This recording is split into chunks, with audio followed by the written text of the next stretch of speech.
Kosta. Hey, mate, how are you? I'm a lot better than last week, I'll tell you that much. Yeah, me too. The smile, fuck me. Yeah, it's good to have a win, definitely. Yeah.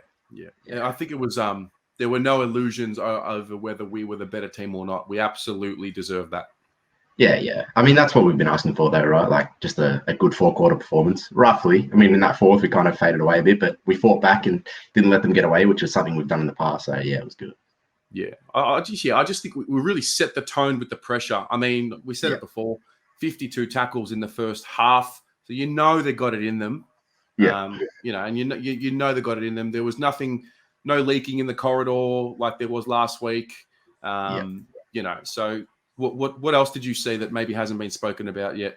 Yeah, that was something huge for me. I was really concerned because last week we got beaten through the corridor play, really. Like North were just playing through that corridor. And they showed before the game we're 17th in the league from scores against from D50 play, and they're second in the league for the last 4 rounds. So before the game, I was like, look, that's going to happen again, isn't it? Like we're just going to get beaten in that corridor. But I think you've got to give respect to Teague. You've got to give him credit where it's due. He tactically played really well today. I mean, he didn't play, but you know what I mean. He blocked off that corridor really well. Our players were working really hard.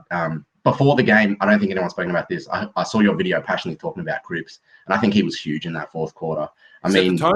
Yeah, definitely. And if you look at around the 5-minute mark, I think I noted it hugely. He really steadied the ship when they were coming really hard at us. He laid some huge tackles, played with a lot of composure, which is something we miss a lot during games. When they start coming at us for the last 2 seasons, we've seen that we just leak like a broken tap. But he really stayed composed, laid some huge tackles, won some free kicks, and that was huge for me.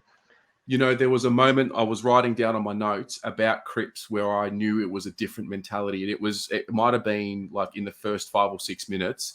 So he was beneath a contest, and usually he would just concede the ball up, but he didn't concede the ball up. He fought out of the contest. He forced the handball out to, I think it was Kennedy who kicked it over to Dow, who set up maybe Harry. And I was like, that is what I'm talking about. I know he's got it in him, that willingness to not let the contest sort of fall apart and get a stop. He's like, he just kept going. And you could just see his approach to the game was totally different this week.